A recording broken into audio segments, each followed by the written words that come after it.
A North Korean official tells a security forum in Beijing that U.S. sanctions are confidence-destroying and hinder the denuclearization process on the Korean Peninsula.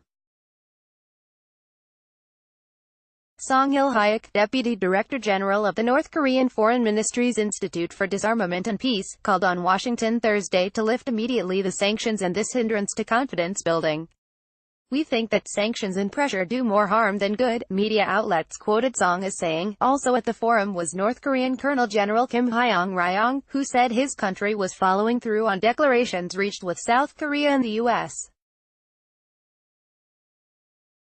"It is our firm and unshakable position to implement the joint statement with the U.S. which will transform the Korean Peninsula, once a hot spot in the world, into a peaceful and prosperous region," Kim said. The officials spoke at the Changshan Forum, a regional defense dialogue hosted by China since 2006 as part of Beijing's efforts to step up its global influence.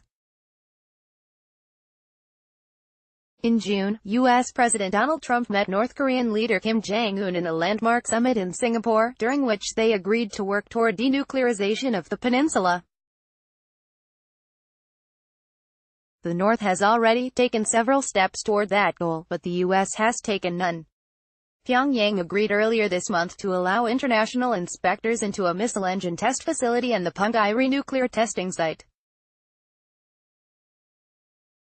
The North is seeking relief from harsh sanctions, but the U.S. has pledged to keep them in place as long as Pyongyang has not fully dismantled all its nuclear and ballistic missile programs.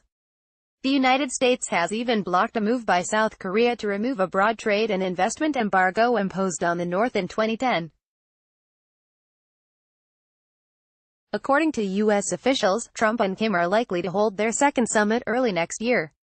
The UN Security Council has imposed several rounds of crippling sanctions on North Korea since 2006 over Pyongyang's military programs, which it has defended as a deterrent against a possible U.S. invasion. Last month, South's President Moon Jae-in and the North Korean leader signed a deal at a summit in Pyongyang, under which they agreed to halt military exercises, gradually remove landmines and guard posts within their demilitarized zone and establish an extensive no-fly zone near their border. The two Koreas are technically at war because their conflict of 1950 to 1953 ended in a truce, not a peace treaty, but bilateral relations have improved significantly in the last year.